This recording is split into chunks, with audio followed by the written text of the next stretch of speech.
So, Mum, what do you want to talk about? I'll start with my grandparents. Correct? Okay. Remember, this is a tricky bit, Mum. Yeah? You've got to actually look at me. Mm-hmm. Okay? Look at you. Look at me. Don't look at everything else. Okay, here we go. Action. Action. My grandfather, John Joseph Sullivan, he was born at Bingra in 1867, and when he was 12, his father was very ill, so he was sent down to be reared by his grandparents at Wilberforce, Joseph Davis and Mary Ann Davis. And he was only 12, so he grew up there, and he was a very smart man, and he applied to go into the police force, and he was stationed at Narrandera, New South Wales, and he was sent to Albury, and he rode around the district on his horse as a policeman. And he married in 1900 at Narrandera in the Church of England church. He went back to where he was assigned, but he had met a widow, Harriet Gouge was her name, and then she was Harriet Camplin, and they married at Narrandera. The hotel business was not doing very well, and she had the lease on the railway hotel. So they went to Narrandera, and apparently had to take a child from its mother. Could have been Aboriginal, wouldn't know, and that upset him so much he resigned. So he was in the police force a few years, and they came to Newcastle, and they lived in a couple of streets. One was Bull Street, where my uncle was born in 1900, and then my mother was born in Corlett Street in 1902, and my uncle Jim Sullivan was born in Railway Street in 1905. And it was a two-storey house, and there was a lane nearby, and Auntie Beat had a girlfriend nearby. She was then, when I left there, she was a young girl. She was born in 1895. So she was about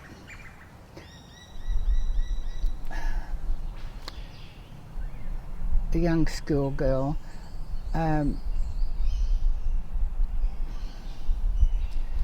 So she's probably about 15 or so, and her mother was very sick, and they thought it would be a good idea to go up to the plain, which was a selection.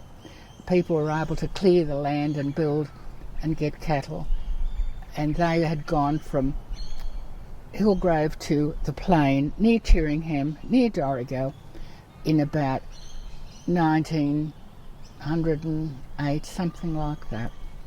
And they went up there, and all their luggage was sent up on a bullock wagon, which was a sewing machine and anything else. And when they got there, the Sullivan family, a mother-in-law, a divorced or separated, I would say, sister-in-law, and the two brother-in-laws were there, and they'd built another house, and they were more or less living in a shack. But she was very sick. Unbeknown to her, she had cancer.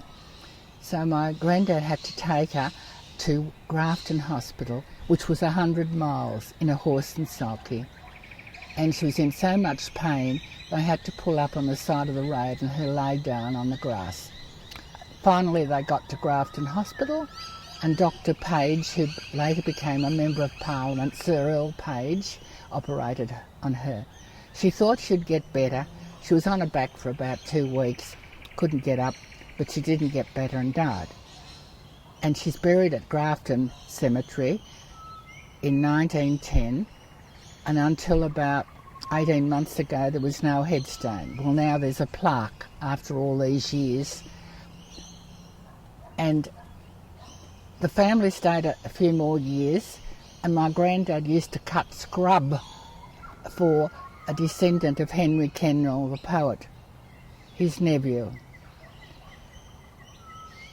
And my mother and her two brothers went to school in a little schoolhouse at Terringham, but they had to leave early of an afternoon to come back because it was in a valley and it used to get very dark quickly.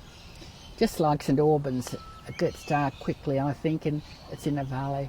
So they had one horse to go to school, and they used to take it in turns to ride the horse. And they'd stop at Henry Kendall's descendant on the way back, and he would give them honeycomb, and they'd pick some of the hibiscus and put them in the reins of the horse, and that's where they went to school. And they went with their cousin Amanda Donahue, but her sister Angelina had left school by then. So my granddad stayed a couple of years, and then he went down to his sister's at Ebenezer near Wilberforce. And the whole family were going to go there because it didn't work out at the Plain, which was the name of their property. So they still went. And my granddad stayed with his sister, Catherine Mitchell. She'd married one of the Mitchell descendants from Wilberforce, and they stayed there. And it was only a little house, but I think they had an extension at the back where the kitchen was built out the back, and probably a few rooms. It would have been very rough, and they went to school there. And then my Uncle Jim stayed about a year and went to school, but Uncle Jack and Mum and Auntie Bede came to Newcastle. And they lived in Layman Street, Cooks Hill. And they had nothing when they came here, only the sewing machine and some ornaments, some china vases. That's all I know. So they had nothing. So Grandad and the two boys stayed at the Salvation Army in Newcastle, near the Civic Park. And Mum and Auntie Bede stayed with a neighbour that they had before they went up there about 1905 or 1908. They stayed with this neighbour. Grandad wanted to marry her, but she didn't want to get married again. She had a couple of daughters, so she lent them a few saucepans or whatever, and they rented a house in Layman Street. But he was pretty shrewd and saved his money. He had a horse team, and he was up at Branxton. And Mum used to travel to Newcastle. This is in 1918, when she was 17. And the bubonic flu was raging. The soldiers brought the rats back on the ships with them, who brought the plague with them, the rats. So the soldiers died in the thousands with the plague. They weren't killed at the war, but they died of the plague. And she had to be immunised, and it was as big as a 20-cent piece on her arm, the vaccination. And she had to have it because she was travelling down to see a sister who was living in Newcastle. And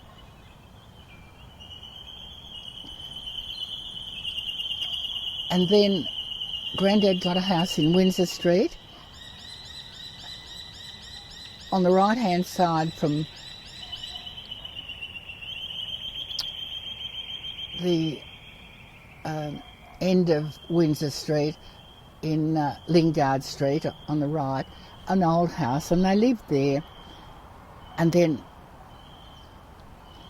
he retired, my granddad, he had a horse team at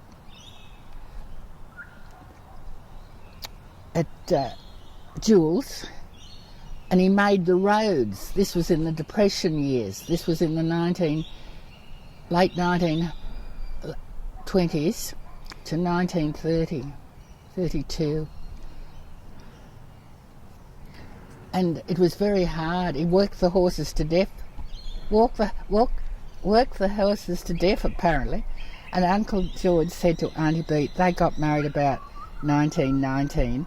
He carted coal around Merriweather. Coal, whatever they used those days. I suppose it was a wagon, 1923, unless he had a truck. Anyway, he met Auntie Beat, and when he was courting her, Grandad had bought an old house up in Selwyn Street.